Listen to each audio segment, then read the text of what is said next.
Fast bowler Mohammed Shami could make a comeback against New Zealand at home. The Indian team management wants Mohammed Shami to be fully fit and raring to go for the Test series against Australia. Shami underwent an ankle surgery in February.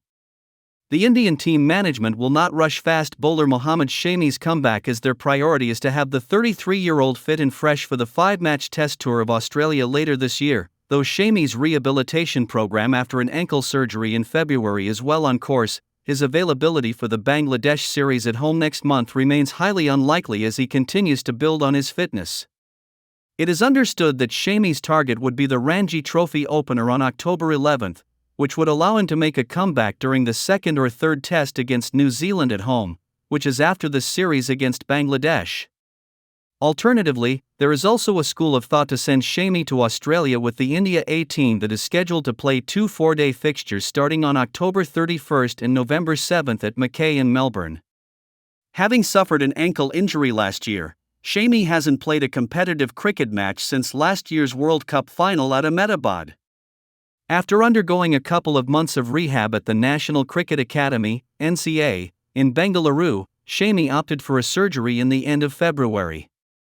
Next week will mark 6 months since that surgery, and right now the pacer is building on his endurance, keeping the Australia tour in mind. Towards the end of the last month, Shami resumed bowling at the NCA, raising hopes of a comeback during the Duleep Trophy. But the pacer wasn't included in any of the 4 squads as he is yet to regain full fitness. Like in the case of Jasprit Bumrah, where a clear roadmap was put in place for his comeback last year, a similar formula has been put in place for Shami as well. Though Shami's injury isn't a career-threatening one as that of Bumrah, that he hasn't played a match for a long time means his workload has to be increased gradually.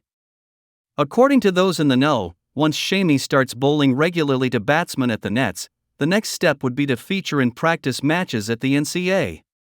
Since he hasn't played in a while, he has to be integrated smoothly into the system. With Bumrah, we had the T20s in Ireland, which allowed us to increase his workload gradually. But with Shami, we are talking about Test cricket, where he has to bowl long spells. It will be a step-by-step process, and Australia tour is the ultimate goal, sources in the know said. For the Bangladesh series, India aren't worried about their pace bowling resources. It is understood that India are deliberating whether to include Bumrah for the series or not, as they have a grueling schedule ahead of them.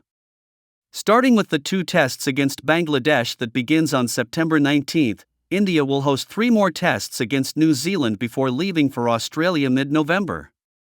Since the T20 World Cup, Bumrah has been given an extended rest by the selectors. Although all the seniors made the trip to Sri Lanka for the ODIs, Bumrah was excluded from the touring party and is also not part of the Duleep Trophy squads. It is understood that Bumrah could feature in one of the 2 tests against Bangladesh.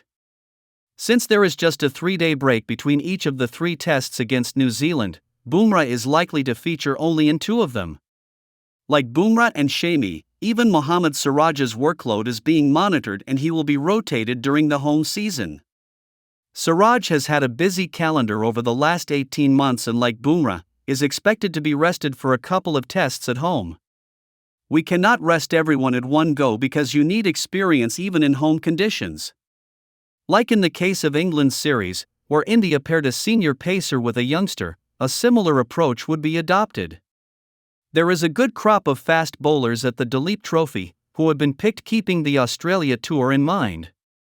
If they do well, we can use them in home conditions before taking them to Australia, a BCCI official said. Rotating the key pacers means, apart from Akash Deep and Mukesh Kumar who played against England, Avesh Khan and Prasid Krishna will be in the reckoning.